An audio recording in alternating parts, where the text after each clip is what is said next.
Sacaron una película nueva, The Justice League, que es el Zack Snyder Cut. Dura 4 horas y la gente se sentó por 4 horas. Yo no pude, yo 1 hora por aquí, 1 hora por allá, 30 minutos por acá. Pero me llamó la atención por lo siguiente, porque en esta película, y no le voy a predicar de películas, pero quiero que entienda lo siguiente. En esta película me daba cuenta yo de algo, que venía un mal sobre la tierra, venía un enemigo, y allí se escucha la frase que uno de los superhéroes dicen, viene una guerra, y el otro dice, no viene una guerra, la guerra ya está. Y por eso el que la hace de Batman, Bruce Wayne, va y busca a estos superhéroes para poder combatir y pelear en contra de este villano, de esta persona que viene a destruir la tierra, a destruir la humanidad. Y me llamó mucho la atención porque aún aquellos que no creen en Dios, aún aquellos que creen que todo está bien en sus vidas, aún mismo Hollywood nos ha enseñado desde pequeños que la humanidad necesita de la salvación. Lo vemos en las películas, lo vemos en las caricaturas, aún en las historias de amor. Existe una doncella por allá que tiene su corazón roto y que llega a algún príncipe azul y la rescata de esa vida que tenía y la salva y la lleva a vivir en un castillo. Vemos historia tras historia acerca de la salvación. Y una cosa que me llama la atención es que en todas estas películas de superhéroes, sea Avengers, sea DC, sea Hulk, Iron Man, Superman, sea quien sea, me llama la atención que todos ellos tienen habilidades que no se encuentran en el humano común. Todos ellos tienen habilidades, sino también todos ellos vienen de otro planeta, que no son humanos. Tomemos a Superman. Usted, levante la mano, usted sabe quién es Superman. No se haga muy espiritual, ¿verdad? Yo sé que todos sabemos quién es Superman, ¿verdad? Si no, es el que tiene la S, tiene habilidades fuertes. Pero me llama la atención que cuando leemos o vemos las películas o los shows acerca de Superman, él viene de otro planeta y viene a este planeta para salvar al planeta Tierra. Es decir, todos, la humanidad entera sabe que necesitamos de salvación, sabe que estamos perdidos y también sabe que no es que viene un ataque, sino que el ataque ya está aquí en la tierra. No es que viene una guerra, sino que estamos en medio de la guerra, que la guerra ya existe. Y la iglesia vive creyendo que estamos peleando en contra del mundo, pero lo que sucede con muchos cristianos ahora es que el mundo ya entró aún en sus mismas casas. Yo antes escuchaba mucho que decían, el mundo se está metiendo a la iglesia, el mundo se está metiendo a la iglesia. No, el mundo ya se metió aún en las mismas casas a través de algo pequeño, más o menos así, que se llama un iPhone, se llama un Android, es el teléfono. Allí su hijo tiene acceso a tanta información y es por eso que ahora es más difícil poder ministrar a los jóvenes. Pero quiero decirle una cosa, todos, sea que tú creas en Dios o no creas en Dios, existe la necesidad de ser salvo, existe la necesidad de salvación. Todos están sedientos y es por eso que aquellos que están sedientos corren a las pastillas, corren a las drogas, corren al sexo, corren al alcohol, sea donde sea, a tratar de satisfacer esa sed que es un problema no necesariamente humano, sino un problema espiritual. Y porque es un problema espiritual, requiere una solución espiritual. Requiere de alguien que no es de este planeta. Requiere de alguien que no tiene habilidades comunes humanas. Requiere de alguien todopoderoso que pueda salvarnos y satisfacer la sed que tiene la humanidad. Eclesiastés dice lo siguiente, si se lo va a dar, déselo fuerte. Eclesiastés capítulo 3 y el versículo 11 dice lo siguiente, dice, todo lo hizo hermoso en su tiempo. Dice, y ha puesto, diga conmigo, eternidad.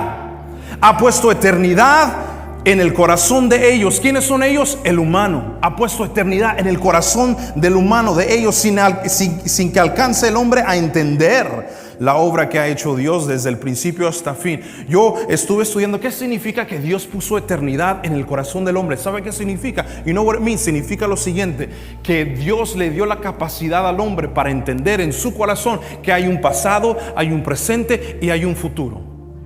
Seas más ateo, seas más agnóstico, digas tú la religión, que Dios, que todo eso es falso, eso es para la gente débil. Precisamente por eso necesitas a Dios, porque eres un humano débil. Si no, regresemos al año pasado. En cuestión de días todo el mundo se cerró porque había un virus.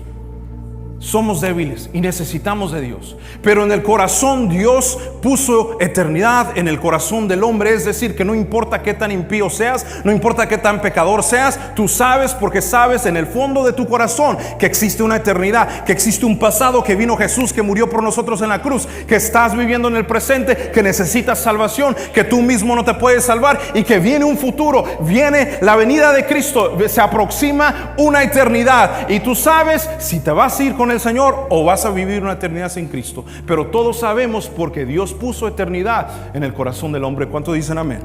Y el mundo está sediento, el mundo necesita escuchar este mensaje de salvación. El mundo necesita escuchar las buenas nuevas de Jesucristo. ¿Cuántos dicen amén?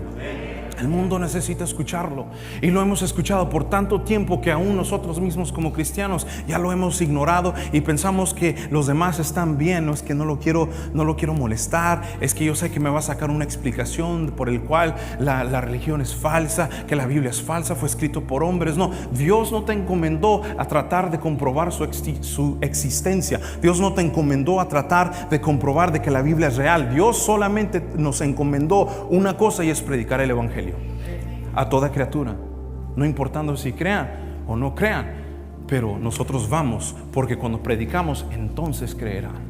Dice Romanos, ¿cómo creerán si no hay nadie que les predique? ¿Cómo creerán si no hay nadie que les predique? Entonces la pregunta es la siguiente: si yo sé y Dios ha puesto eternidad en el corazón del ser humano, si yo sé eso, entonces ¿por qué necesito ser salvo? Si el mundo está sediento, y es por eso que tenemos mucha gente que vive en depresión, es por eso que hay mucha gente que vive en tristeza, de derrota en derrota, es por eso que hay mucha gente que está insegura. ¿Por qué? Porque está sedienta, necesita algo. Quiero hacerle una pregunta: aquellos que trabajan afuera, más bien aquellos que trabajan todo el día sudando, ¿verdad? Sea cortando yardas en el cemento, en construcción, en roofing, techos, lo que sea. Nunca se ha llegado a un punto cuando usted tiene sed, pero tiene sed esa fuerte, que todo su semblante cambia, ¿verdad que sí? Le llegan a hacer la pregunta: oiga jefe, ¿qué quieres? Porque tiene sed. Su personalidad cambió, de repente ya no es ese hombre tan sedita, tan amable, porque tiene sed. Todo cambió, ¿verdad que sí? Yo recuerdo hace algunos años, nosotros fuimos con los jóvenes a Six Flags, antes del coronavirus y todo eso, ¿verdad? Y salíamos por allá. ¿Se acuerda qué bonito era la vida antes, ¿verdad?, del coronavirus? Pero fuimos un verano a Hurricane Harbor. Cuando fuimos para allá, me acuerdo que pues los jóvenes disfrutando, metiéndose al agua y comiendo, y unos no comían, otros tomaban agua, otros no tomaban agua. Y me acuerdo que al final del viaje, me acuerdo que de repente Isaac, él estaba chiquito en aquel entonces, ahora es todo un hombre grande, ¿verdad? Musculoso, soltero por ahí. Estemos orando por él, ¿verdad? Para que no llegue a los 32 y todavía soltero, amén, aleluya. Entonces yo me acuerdo que él era un niño en aquel entonces, y recuerdo que íbamos caminando y de repente empezó a más o menos así, empezó a respirar así, y de repente empezó como que a querer llorar, y luego le digo: ¿estás bien? Estoy bien. Y empezó a llorar. Después dije: no, no está bien. Le digo: ¿qué pasó? ¿Qué pasó? ¿Qué pasa? Y nadie sabía. De repente nos dimos cuenta que se estaba deshidratando porque necesitaba agua. Todo el día de tanta diversión, no había tomado agua en todo el día y se estaba deshidratando. Habíamos sudado, el calor estaba, usted sabe, los veranos en Texas. Y se subió a la van y le dimos agua: toma agua, y le empezamos a dar agua: toma agua, va a estar bien. Y prendimos el aire acondicionado, y como a eso de la media hora, una hora, ya como que empezó a tranquilizarse. Pero me di cuenta lo terrible que causa la deshidratación en una persona. Ahora imagínense aquellas personas que están deshidratadas espiritualmente. Es por eso que las personas no pueden sentar cabeza. Es por eso que hay mucha gente que no puede vivir una vida victoriosa, aún siendo cristianos, porque están convencidos, pero no están convertidos. Están convencidos de que sí, Jesús es el único camino al cielo, pero su corazón no está convertido. Y hasta que tú no te conviertas, nunca vas a poder ser saciado esa sed espiritual que existe en tu alma y en tu corazón. En esta mañana, no solamente este mensaje no es para aquellos que no han sido salvos, sino aquellos que están convencidos que Jesús es el único camino, verdad y la vida, pero que aún no han sido convertidos. Porque tenemos mucha gente ahora en día, lastimosamente, gente que ha sido convencida del Evangelio, pero no ha sido convertida todavía. Y Jesús en esta mañana quiere saciar tu sed. La pregunta es entonces, ¿para qué necesito ser salvo? ¿Para qué necesito ser salvo? ¿Por qué necesito salvación? ¿Por qué todos necesitamos ser salvos? Para que nosotros podamos entender la importancia, el por qué necesitamos ser salvos, tenemos que hacer un viaje hasta el principio, al libro de Génesis. En Génesis, en el capítulo 3, y el versículo 8 dice lo siguiente, dice: y oyeron la voz de Jehová Dios, que se paseaba por el huerto. Diga conmigo, se paseaba en el huerto al aire del día. Y el hombre y su mujer se escondieron de la presencia de Jehová. Se escondieron de la presencia de Jehová Dios entre los árboles del huerto. Imagínate, entró Dios a pasear y ellos se escondieron de él.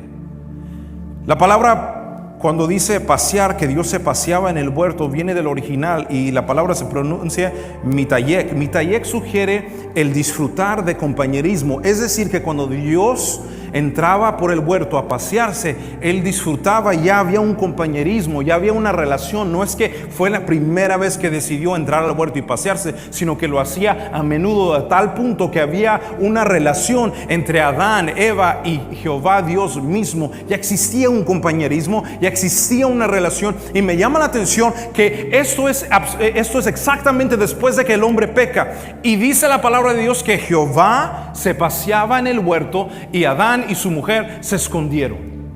Quebraron esa relación, rompieron esa relación a través del pecado. Y mucha gente dice: no, es que Dios no me escucha, es que Dios, ¿cómo pudo Dios hacer esto? ¿Cómo Dios pudo permitir que me pasara esto en la vida? Pero la realidad de las cosas es que nosotros fuimos los primeros que pecamos, y por la razón del pecado es que el hombre se separó de Dios. Dios no se separó del hombre, jamás. Leamos bien el texto, dice: el hombre y su mujer se escondieron. Es decir, que ellos estaban en relación con Dios. Cuando se dieron cuenta que habían pecado, dice la Biblia que ellos se escondieron entre los árboles, y Jehová Dios entró como mismo donde siempre a pasearse, a tener compañerismo con el hombre, pero el hombre ya no estaba allí.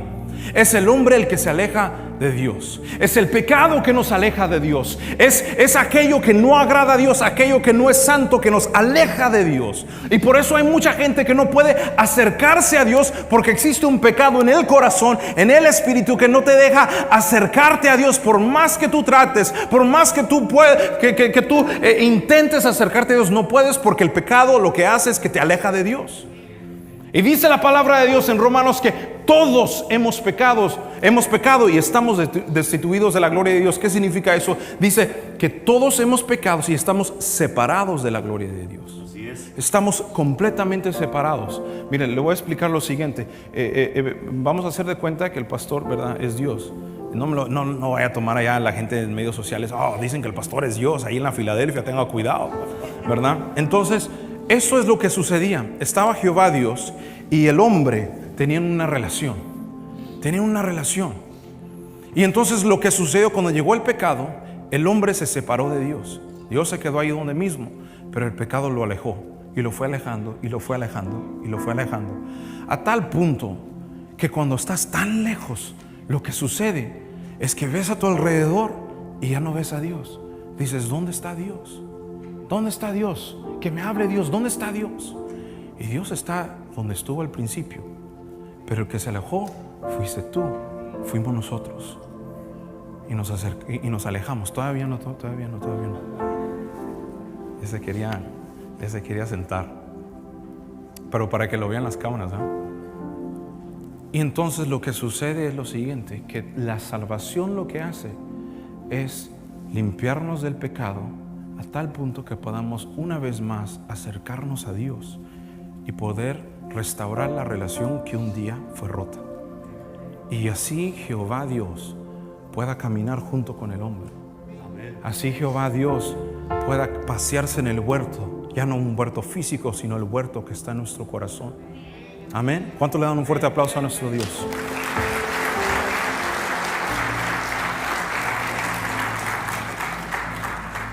Y hay gente que anhela, que añora, que desea una relación con Dios.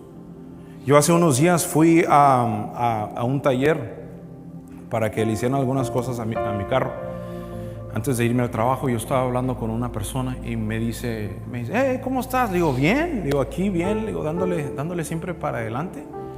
Y le digo, ¿y usted? No, pues aquí bien. Le digo, ¿qué? ¿Cada día más viejo? No, sí, no, y que no sé qué. Tú también, me dijo, ya te veo una cana por ahí. Le dije, sí, pero yo me las quito para que no se den cuenta cuántos años tengo. Se puso a reír. Me dice, yo te conozco a ti desde que andabas en pañales. Le digo, ¿de verdad? Me dice, sí, yo te conozco a ti desde que andabas en pañales. Dice, yo me acuerdo, dice, yo era muy apegado, dice, con la gente de la iglesia. Dice, yo iba a la iglesia en aquellos años. Le digo, entonces usted tiene como 32 años que no va a la iglesia. Dice, sí. Imagínese. Y entonces me dice, no, pues sí, hace mucho tiempo. Está bien. Le digo, mire, pues voy a predicar el domingo, lo invito para que vaya. No, hombre, dijo, ¿cómo me gustaría estar? Dice, pero tengo un viaje mañana. Dice, no voy a estar aquí el fin de semana. Ah, ok. Me llamó la atención lo que me dijo después de esto. Me dice lo siguiente, me dice, pero sígueme invitando. Dijo, porque yo necesito acercarme a la iglesia. Yo necesito acercarme a Dios. Dice, sígueme invitando. Dice, y tarde o temprano voy a llegar allí. Le digo, ya dijo, cada semana voy a pasar por aquí. Le voy a decir, hey, lo invito a la iglesia el domingo. ¿Está bien? No, está bien. Le digo, y hasta que no vaya, le dije, no voy a dejar de invitarlo. Voy a pasar por aquí. Cada vez que yo me acuerde que vaya pasando por aquí, lo voy a invitar a la iglesia. Y me dice, sí. Dijo, es que la verdad lo necesito. Dice, y la verdad era muy bonito esos tiempos. Dice, era muy bonito aquella época. Dice, cuando yo iba a la iglesia.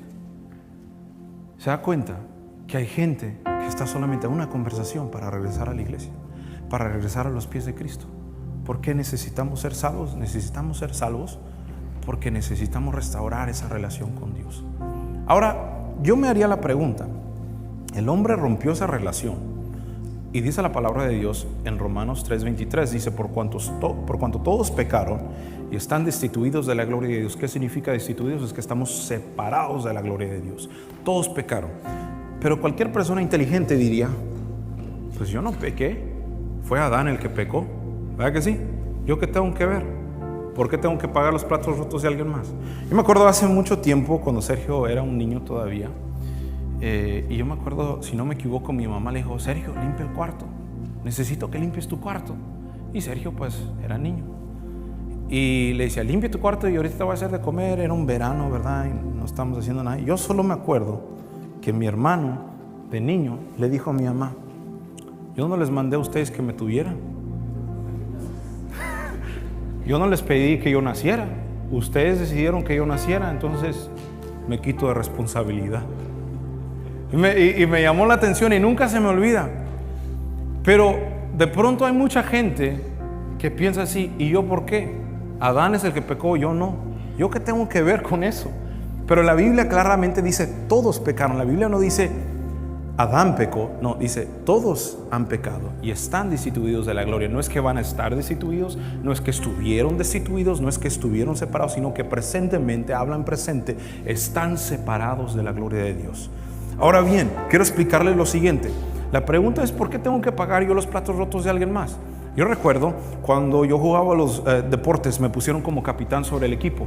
Y pues, verdad, ahora como ustedes se pueden dar cuenta, al parecer usted va a tener un problema en creerme que yo jugaba deportes, pero aunque no lo crea, sí jugaba deportes. Yo era delgado, tengo las fotos para comprobarlo.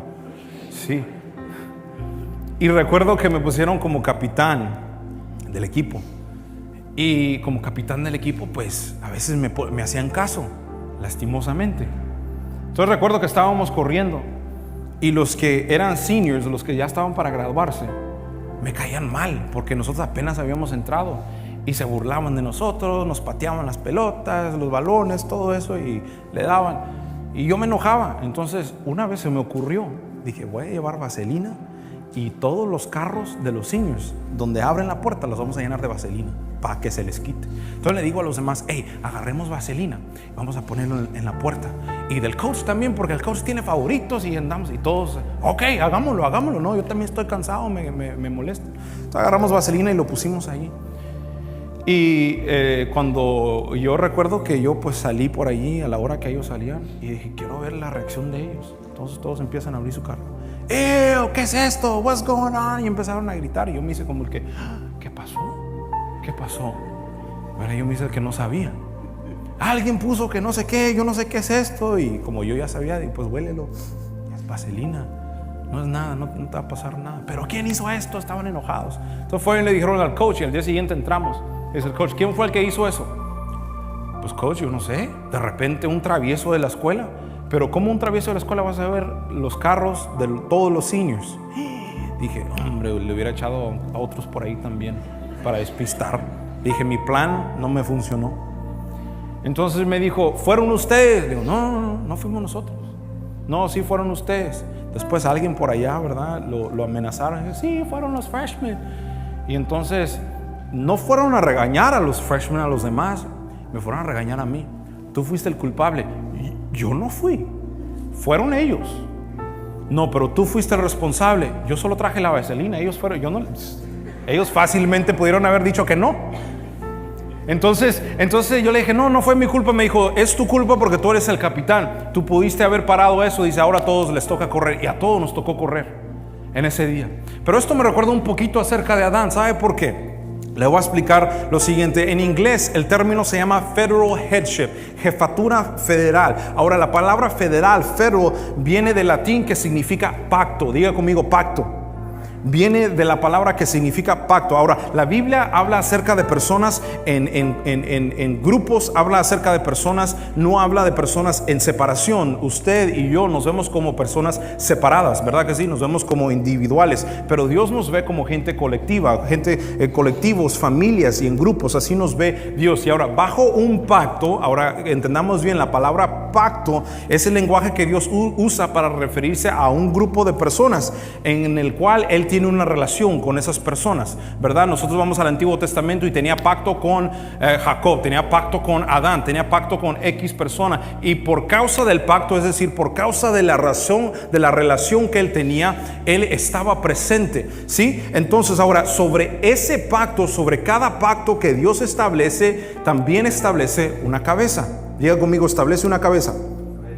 Entonces la cabeza es responsable que la gente esté bien y que la gente también cumpla los términos, que sean guardados los términos y que cumplan los términos del pacto, ¿sí? Es la persona responsable. Ahora bien, Adán es la cabeza de la raza humana, de la familia humana. Así como Jesús es la cabeza de la iglesia, ¿verdad? Él es el responsable, Él es la cabeza de la iglesia. Y en una familia de padre, madre e hijos, el responsable, la cabeza de esa familia es el padre. Asimismo, Adán es el padre de la humanidad. Sobre él cae toda esta responsabilidad. Entonces Dios establece los pactos y luego establece la cabeza, ¿sí? Ahora bien, porque Adán es la cabeza, cuando él pecó, todos nosotros fuimos implicados también en eso. Porque cayó sobre él la responsabilidad. Cuando Adán pecó, cayó sobre todos nosotros. Ahora, ¿por qué necesito ser salvo? Porque Adán pecó. Ahora, entendemos bien que Eva fue la que probó primero, pero Adán pecó. Y aquí quiero hacer una pequeña pausa, lo siguiente, porque nosotros no tomamos tiempo para analizar esto. ¿Usted cree que Satanás llegó de un día para otro y le dijo, come del fruto? Y dijeron, mira, nunca habíamos pensado en eso. Comamos el fruto, y pecaron. Hay algo que se llama una palabra que se pronuncia así, convencer. Se tiene que convencer a una persona primero.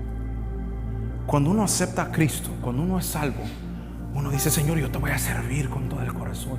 Señor, yo te entrego todo.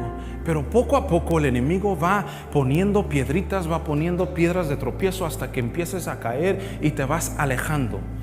Poco a poco de pronto nos vamos cegando y ya no podemos ver si es Dios o no es Dios. Ya no sé si es Dios el que me habló o es el Espíritu. Nos vamos alejando y es lo mismo que sucede.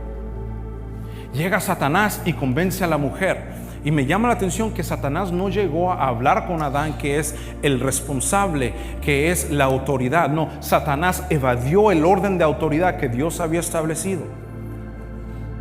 Y cualquier vez que nosotros evadimos el orden de autoridad que Dios ha establecido, estamos cometiendo el mismo pecado que Satanás. En las iglesias, en los lugares de trabajo, donde quiera que sea, hay un orden de autoridad, de liderazgo. Y entonces llega Satanás y convence a la mujer. Convence a la mujer. Y la mujer convence al hombre. Entonces pecaron y ahora todos nosotros somos responsables. Y se ha llegado a tal punto que ahora ni los cristianos y los no cristianos no saben si algo es de Dios o no es de Dios. A tal punto que ayer acaban de sacar un zapato que se llama el zapato de Satanás, Satan's Shoe. A tal punto que ya no tratan de esconderlo porque los cristianos están callados. Porque los cristianos ya no se dan cuenta, bueno, ¿será Dios o no será Dios? Es que la verdad no sé mucho acerca del tema. Y entonces nos callamos. Y cuando nosotros callamos, el enemigo dice, voy a aprovechar esta oportunidad. Acaban de sacar un zapato de un joven que hace algún tiempo tuvo una canción número 1. Y todo el mundo la escuchaba, sus hijos la escuchaban también. Y este muchacho es homosexual. Y él puso en el tweet la razón por la cual sacó este zapato. Este zapato se lo voy a escribir un poquito. Es hecho por Nike, pero él se unió con otra compañía y la compañía fue que le pidió a Nike que lo hiciera de tal manera y ellos están haciendo una collaboration. Entonces Nike no es 100% responsable, pero sí tiene alguna responsabilidad en eso. Pero este zapato se llama el zapato de Satanás. Solamente van a ser 666 pares. Y en estos pares de zapatos son rojos y son negros. La cinta viene el pentagrama de la iglesia de Satanás. Dentro de ese color rojo viene una gota de sangre humana. Y lo dijeron. Y este muchacho, joven, ya millonario, sus hijos lo han escuchado, porque así de cegados estamos, que el Satanás ya entró. Pero mientras la iglesia vive peleando por modas y que luces y que las cámaras y que esto, Satanás está ganando territorio con sus hijos y no se ha dado cuenta. Pero estamos contentos porque los hijos nos siguen a la iglesia el domingo y el miércoles, si acaso el miércoles. Pero hay algo más importante que eso y es el corazón y la salvación de sus hijos. Preocupémonos más por la salvación de nuestros jóvenes. Y entonces este muchacho sacó un tweet y en el tweet decía lo siguiente, dice, estoy cansado de toda la basura que la iglesia predicó por tanto tiempo. Dice, predicó por tanto tiempo y me hizo sentirme tan mal porque yo era homosexual. Dice, ahora están ustedes enojados y ojalá se mantengan enojados para que ustedes también sientan el enojo que yo me sentía contra quien yo soy como homosexual. Entonces el pecado ha entrado, ahora ya no tan sutilmente, sino que ahora está ya a la luz. Y nosotros no nos hemos dado cuenta que la guerra ya comenzó. Estamos ya en una guerra. Sigamos adelante porque de eso puedo seguir hablando, ¿verdad? No me quiero salir del tema. Ahora la pregunta es, ¿por qué necesito ser salvo? Ya entendimos el por qué desde el principio en Génesis, pero aquí le quiero dar 3 puntos por el cual necesitamos ser salvos. Número 1, necesitamos ser salvos porque estamos perdidos en el pecado. Estamos perdidos en el pecado. Toda persona que no ha aceptado a Cristo está perdida en el pecado y está destinada a una eternidad sin Cristo. Romanos capítulo 3, versículo 10 al 12 dice lo siguiente, como está escrito, no hay justo ni aún uno, no hay quien entienda, no hay quien busque a Dios, todos se desviaron, a una se hicieron inútiles. Y luego termina diciendo, no hay quien haga lo bueno, ni siquiera uno. Romanos nos dice, no hay ni siquiera una persona justa, porque el pecado invadió nuestro cuerpo, el pecado invadió toda área de nuestro ser. Y entonces hasta que nosotros no seamos lavados por la sangre de Cristo, nosotros no somos justificados. Dice Romanos, dice, porque a través del Evangelio, en el Evangelio la justicia de Dios se revela. ¿Qué significa eso? Que la justicia, la manera que nosotros podamos ser justos y entrar al cielo es revelado en el Evangelio. El Evangelio nos enseña cómo ser salvos. Pero ¿cómo podemos ser salvos si aún no hemos escuchado o conocemos el Evangelio? ¿Cómo creerán si no hay alguien que les predique? Tenemos que ser salvos porque estamos perdidos en el pecado. Y en el pecado no podemos entrar al cielo, porque al cielo y delante en la presencia de Dios no puede haber pecado, porque Dios es santo y no permite el pecado en su presencia. Y dice la palabra de Dios, no hay justo ni siquiera uno. No hay justo. Y termina diciendo lo siguiente, no hay quien haga lo bueno ni siquiera uno. Es decir, que tú no eres bueno, yo no soy bueno, no existe gente buena, existen solamente aquellos que son lavados por la sangre de Cristo, que hemos sido redimidos, y existen aquellos que no conocen de Dios y aún están en pecado. No somos mejores que ellos, simplemente encontramos salvación en alguien que es perfecto. El evangelio, dijo una vez una persona, el evangelio no es nada más y nada menos que un hambriento llevando a otro hambriento, enseñándole a otro hambriento dónde está el pan. Todos somos iguales, no somos mejores que aquellos que no han aceptado a Cristo, pero estamos en la misma necesidad. Y de un momento para otro, nosotros podemos caer en lo más bajo. Es por eso que cada día tenemos que enfocarnos en buscar su presencia. ¿Por qué necesito ser salvo? Número 2, porque si no somos salvos estamos bajo la ira de Dios. Efesios en el capítulo 2 y el versículo 3 dice lo siguiente: entre los cuales también nosotros vivimos en otro tiempo en los deseos de nuestra carne, haciendo la voluntad de la carne y de los pensamientos, y éramos por naturaleza hijos de ira, lo mismo que los demás. Aquí Pablo le está hablando a los efesios y les dice: en otro tiempo, antes que ustedes aceptaran el evangelio, antes que ustedes aceptaran a Cristo, en otro tiempo ustedes eran esclavos, ustedes obedecían los deseos de la carne, ustedes obedecían la voluntad de la carne y de sus pensamientos. Éramos hijos de ira. ¿Qué significa eso? Que Dios estaba airado con nosotros, molesto, enojado con nosotros. Dice la traducción lenguaje actual, se lo voy a leer para que lo entiendan un poquito más. Mire, dice, antes nosotros nos comportábamos así y vivíamos obedeciendo los malos deseos de nuestro cuerpo y nuestra mente. Con justa razón merecíamos ser castigados por Dios como todos los demás. Antes que nosotros lleguemos a los pies de Cristo, estamos bajo la ira de Dios. El problema que ahora tenemos en Estados Unidos y en todo el mundo es lo siguiente: que todos pensamos que Dios es un Dios de amor, sea cristiano o no sea cristiano. Hay palabra en la Biblia que solamente es aplicada para aquel que es hijo de Dios. Dice la palabra de Dios, dice: aquellos que creyeron en su nombre, aquellos que clamaron a Él, aquellos que creyeron en el nombre de Jesús, a esos Él les dio potestad, a ellos Él les dio la autoridad, el derecho de ser llamados hijos de Dios. No todos son hijos de Dios, tú y yo somos hijos de Dios porque hemos decidido creer en el nombre que sobre todo nombre es Jesús. Entonces, que Dios ama a todos y que lo mismo que aplica para los cristianos aplica para los no cristianos. No, porque hay palabra y hay bendición que solamente para aquellos que son hijos de Dios. Existen hijos de Dios y existen criaturas que fueron creadas por Dios. There's the children of God and there's the creation of God. We're not all children of God. No todos somos hijos de Dios. Cuando todos dicen: no, es que todos los hijos de Dios que vivimos en la tierra, no, ¿cuáles? Todos. No. Mi Padre es Dios, porque la Biblia dice que el que creyó en su nombre, si tú has creído en el nombre de Jesús, tú eres hijo de Dios y hay bendición especial para ti. Hermano Tavo, si yo llego a su casa y le digo: hermano, yo sé que de pronto usted tiene una herencia ahí de unos $100,000 para su hijo, pero démelo a mí por favor, porque ahorita estoy necesitado de unos $100,000. ¿Usted qué me diría? Que no. Get lost, ¿verdad? Siga buscando.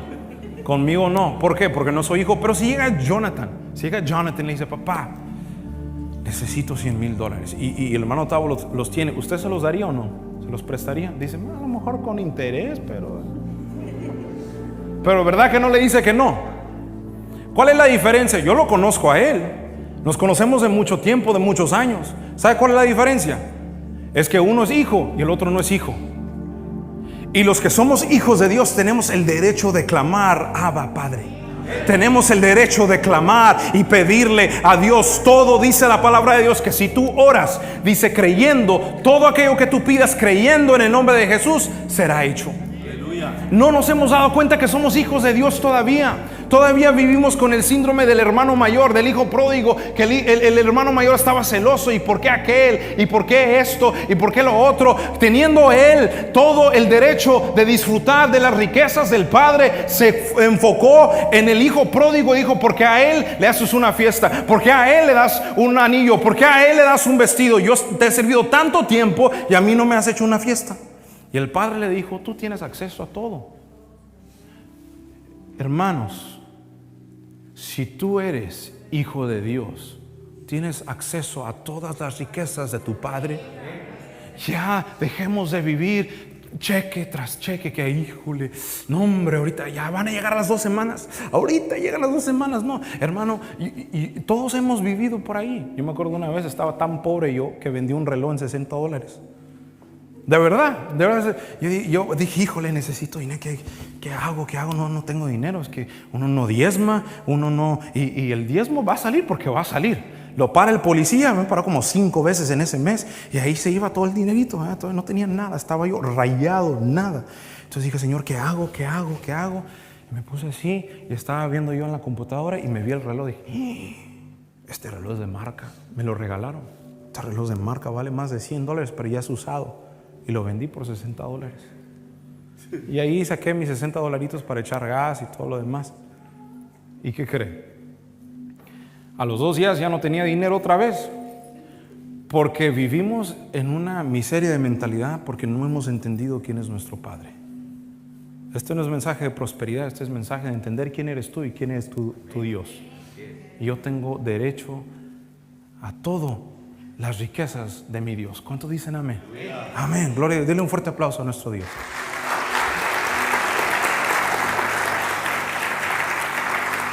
¿Por qué necesito ser salvo? Porque estamos bajo la ira de Dios. Aquellos que no han aceptado al Señor como su único y suficiente Salvador, estás bajo la ira de Dios. ¿Cómo puedes decir eso? La Biblia no lo dice. Sí lo dice. Vamos a Salmo capítulo 7 y el versículo 11. Dice lo siguiente, y lo van a poner en las pantallas. Dice, Dios es juez justo. Diga conmigo, es juez justo. Él es justo. Dice, y Dios está airado contra el impío todos los días. ¿Qué significa estar airado? Está enojado, está molesto contra el impío todos los días. ¿Cuántas veces hemos escuchado algo de eso en una predicación? Una predicación en YouTube, muy rara a la vez, porque ahora se le dice a todo el que es pecador, con que tú vengas a la iglesia tú vas a ir al cielo. No es cierto.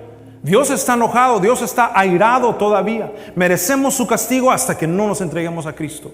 El momento que nosotros creemos en Él y aceptamos a Cristo como nuestro Salvador, es entonces que podemos vivir bajo el favor de Dios. Es entonces que tenemos el derecho de las bendiciones que Él nos da. Es entonces que tenemos la autoridad y el derecho de ser llamados hijos de Dios. Pero hasta que no lo aceptemos, hasta que no seamos salvos, no tenemos ningún derecho. ¿Por qué necesito ser salvo? Por último, porque estamos en peligro de ir al infierno. Estamos en peligro de ir al infierno. La palabra de Dios nos dice en Hebreos, en el capítulo 9, el versículo 27, dice, y de la manera que está establecido, dice, para los hombres que mueran una sola vez, y después de esto, el juicio. Está establecido que el hombre muera una sola vez y después el juicio. Te preguntarás en esta mañana, pues ¿cómo hago para poder ser salvo? El infierno no fue creado para ti. El infierno no fue creado para mí. El infierno fue creado para Lucifer y todos sus ángeles, todos sus demonios. Y fue creado de tal manera que no hay escapatoria. Que si tú estás en el infierno no puedes salir. El cielo fue creado más o menos de la misma manera que si tú estás en el cielo, tú no puedes salir, estás ahí para la eternidad, para disfrutar las bendiciones de Dios. Pero algo del infierno que fue creado es que el infierno, y lo vemos a través de la palabra, que en el infierno tú puedes ver lo que está sucediendo en el cielo, pero los del cielo no te pueden ver a ti. Pero tú puedes ver lo que está sucediendo en el cielo para tormento. Y los del cielo no van a poder ver lo que está pasando en el infierno. ¿Por qué? Porque no podemos ayudarles.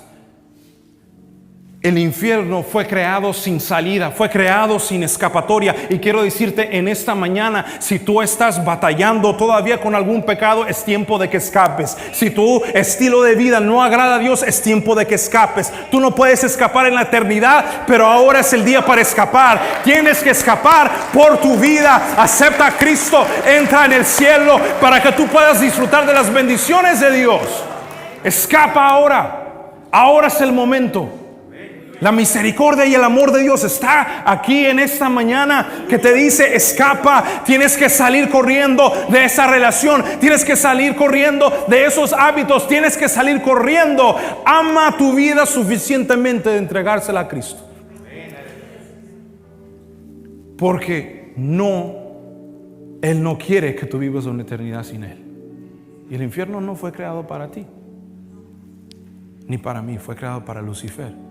Pero por el pecado, ahora la humanidad puede caer allí. Ahora, no me quiero enfocar solamente en lo negativo. La palabra de Dios nos dice lo siguiente: que hay una solución. ¿Cómo puedo ser salvo entonces? Creyendo en Jesucristo. Dice la palabra de Dios en 2 de Corintios capítulo 5 y el versículo 18. Dios proveyó una solución, y es Jesús. Y Dios reconcilió consigo mismo al mundo. Dice 2 de Corintios capítulo 5 y versículo 18. Dice: y todo esto proviene de Dios. O sea que Dios fue el que inició esto. Dice: quien nos reconcilió consigo mismo por Cristo y nos dio el ministerio de la reconciliación. ¿Qué significa esto? Significa lo siguiente: es que Dios tomó la iniciativa, que vio a la humanidad perdida y sin esperanzas, separados de la gloria de Él. Entonces Él, a través de Cristo, así dice la palabra de Dios, dice: por Cristo Él reconcilió al mundo consigo mismo. O sea, Él tomó la iniciativa. Es por eso que la Biblia dice: nosotros amamos a Dios. Dice: porque Él nos amó primero. Nosotros no lo amamos primero, Él nos amó primero. Él estableció la solución para que no vivamos una eternidad sin Él. La palabra de Dios dice en Juan capítulo 3 versículo 16 que Él envió a su Hijo para que muriera por nosotros, para que todo aquel que en Él crea no se pierda, mas tenga la vida eterna. Esa es la solución, es Jesús. Y en esta mañana tú no tienes que vivir sin esperanza. En esta mañana tú no tienes que vivir deseando, todavía teniendo sed de algo que pueda saciarte. No, esta es la mañana que tú vengas a Jesús. Esta es la mañana que tú te reconcilies con el Señor y tomes las cosas en serio. Es en esta mañana. Voy a pedirte que te pongas de pie. Es un mensaje sencillo y no quiero predicar muy largo porque luego se nos olvida, ¿verdad? Ser salvo, recibir el nuevo nacimiento, ser nacido de nuevo, no es solo una buena idea o una sugerencia divina. Es la necesidad más profunda del alma de la humanidad. Es la necesidad más profunda del alma del humano. Es el tesoro más ignorado. Y en esta mañana los cielos están abiertos para recibirte. Te puedes imaginar que lleguemos a la eternidad y se abran las ventanas, se abran las puertas de los cielos y escuchemos esas famosas palabras: entra, buen siervo fiel, en lo poco me fuiste fiel, en lo mucho te pondré. Dice: entra en el gozo de tu Señor, entra y disfruta de las bodas de Cordero. Te puedes imaginar. Y dice Pablo que las presentes tribulaciones no se comparan a la gloria venidera. No importa lo que estemos pasando aquí, no importa cómo te sientas, si es cierto que se burlan de ti, si es cierto que se burlan de mí, pero todo vale la pena, porque un día yo voy a caminar por esas puertas del cielo. Un día yo voy a disfrutar del abrazo de mi Padre Celestial. Un día yo diré: valió la pena ser cristiano, valió la pena alabar a Dios, valió la pena servir a Dios. No importó que se burlaran de mí, no importó que me dijeran que yo era un aleluya, no importó que mi familia se burlara de mí, no importó, porque todo valió la pena. Porque ahora yo puedo disfrutar del abrazo del Padre. Pero imagínate aquellos que dijeron: no, Dios no existe, no, yo estoy aferrado a mi religión, y que llegue ese momento donde se abran las puertas y de repente empiecen a sentir que están bajando a lo más profundo de la tierra. Y cuando entren por allá, imagínate aquellos que nunca tomaron las cosas en serio, aquellos que eran convencidos pero no eran convertidos, se encuentran en el infierno. Imagínate, ¿qué puede ser más peor? ¿Qué puede ser más feo? Entrar al infierno y estar caminando por allí y está rodeado de las llamas, del fuego, está rodeado de los demonios, de los espíritus, y que Satanás se te aparezca y diga: ahora estás donde tú mereces. ¿Qué puede ser más terrible que eso? Sino que de repente estés caminando y llegue y sientes un toque en tu espalda y te des la vuelta y sea tu hijo, y que tu hijo o tu hija te diga: mamá, papá, ¿por qué tú nunca tomaste las cosas en serio? ¿Por qué tú nunca modelaste a Cristo para que nosotros pudiéramos ser salvos? Mamá, ¿por qué tú nunca te involucraste en el grupo de oración? Estabas involucrada en el grupo de los chismes, pero en el grupo de oración no. ¿Qué puede ser más terrible que tu hijo diga: papá, ¿por qué nunca te involucraste a servir a Dios? ¿Por qué no me diste un ejemplo? ¿Por qué? ¿Por qué te aferraste más a trabajar que servir a Dios? ¿Por qué te aferraste más a tratar de cumplir y llenar esa cuenta bancaria más que servir a Dios? Y ahora estamos aquí. ¿Qué puede ser más terrible que te encuentres en ese lugar de tormento con toda tu familia? En esta mañana hay una solución. En esta mañana hay esperanza. En esta mañana Dios está aquí y te dice: es momento, es tiempo que tomes las cosas en serio. Es tiempo que te reconcilies. Es tiempo que yo pueda entrar a tu casa y yo pueda sacudir tu casa y yo pueda hacerte como el alfarero. Yo pueda ser como el alfarero en tu vida y moldearte como yo quiero. En esta mañana Dios está aquí. Dejemos de ignorar ese tesoro más grande de la vida, que es la salvación. ¿Por qué no levantas tus manos? Ten un momento con el Señor de adoración y habla con Él.